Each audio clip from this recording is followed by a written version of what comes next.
La Nueva República. Giovanni Andrés Colmenares Cabezas, Jefferson Sosa, Colegio Privado Pablo Neruda. Cuando concluyó el siglo revolucionario hispanoamericano, en la década de 1820, no todas las colonias españolas se habían independizado, ya que España mantenía en el Caribe a Cuba y a Puerto Rico.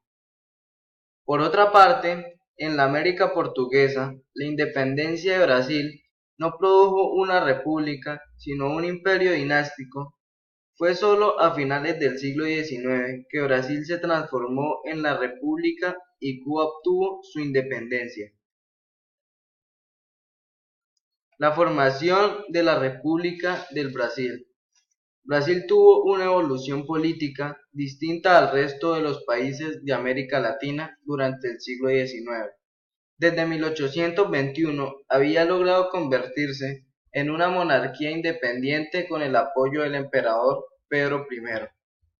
En 1840, el hijo de este ascendió al poder, con el nombre de Pedro II durante su reinado. Brasil consolidó un Estado central fuerte de dos partidos políticos, el conservador y el liberal. Creció la economía gracias a la exportación de café. La industria cafetera permitió el establecimiento de haciendas en el centro del sur del país. Se mejoraron los puertos y se construyeron vías férreas. Para la década de 1870, Brasil contaba con una clase terrateniente y comerciante bastante rica. Influenciada por el pensamiento republicano y positivista, esta clase empezó a ver en la monarquía una institución retrógrada que impedía el avance hacia el progreso. La oposición de los republicanos hacia Pedro II aumentó cuando éste decretó la manumisión de los esclavos. La élite terrateniente, en especial la cafetera, al advertir que la medida perjudicaba sus intereses económicos, apoyó el derrocamiento del rey y la proclamación de la República de Brasil en 1889.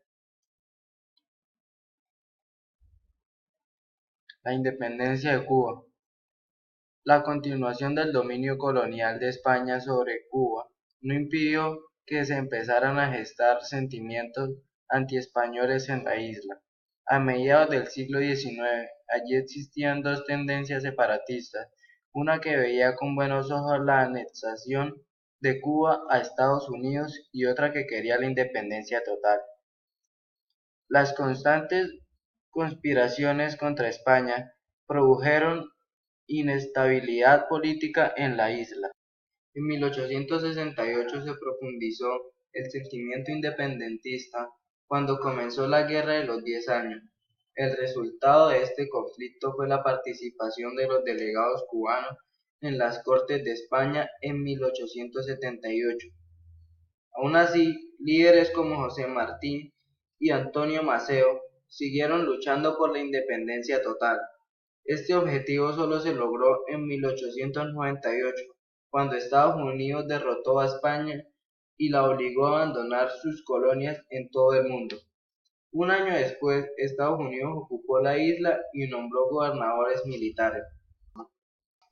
José Julián Martí Pérez, La Habana, 28 de enero de 1853, Dos Ríos, 19 de mayo de 1895.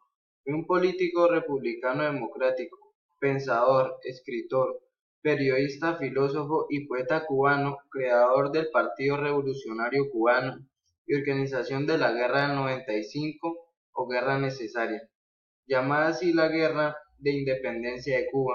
Perteneció al movimiento literario del modernismo.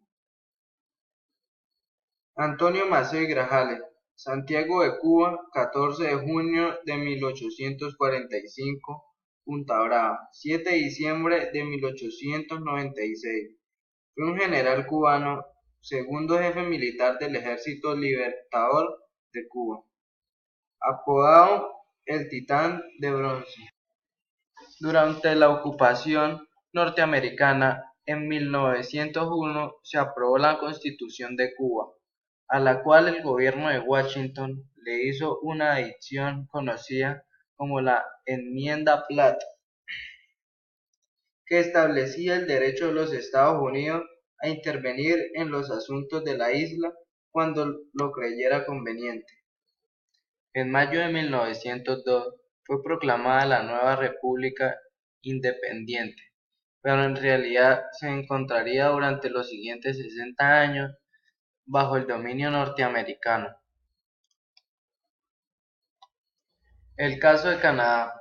El territorio de Canadá se ubica en el extremo norte de América. A finales del siglo XVIII, Canadá era una colonia británica que se había organizado en dos provincias con características diferentes. El Bajo Canadá, habitado en su mayoría por colonos franceses. El Alto Canadá, poblado especialmente por los anglosajones, es decir, de origen británico.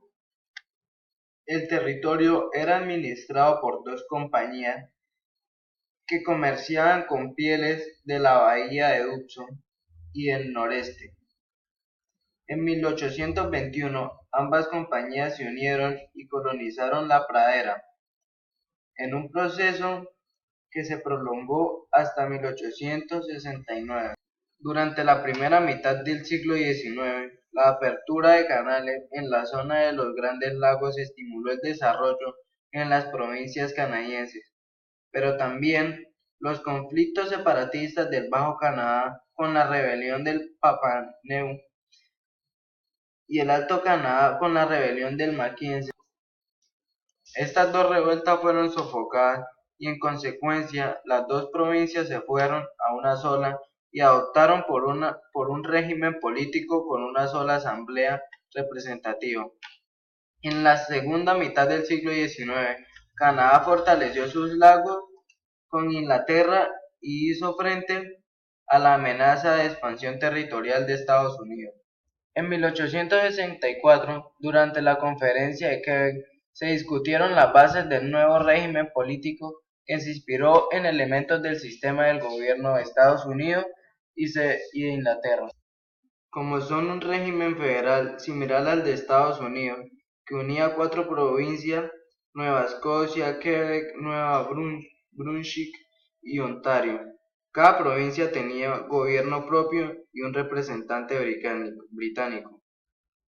Un gobernador general apoyado por un parlamento de cámaras muy parecido al sistema inglés.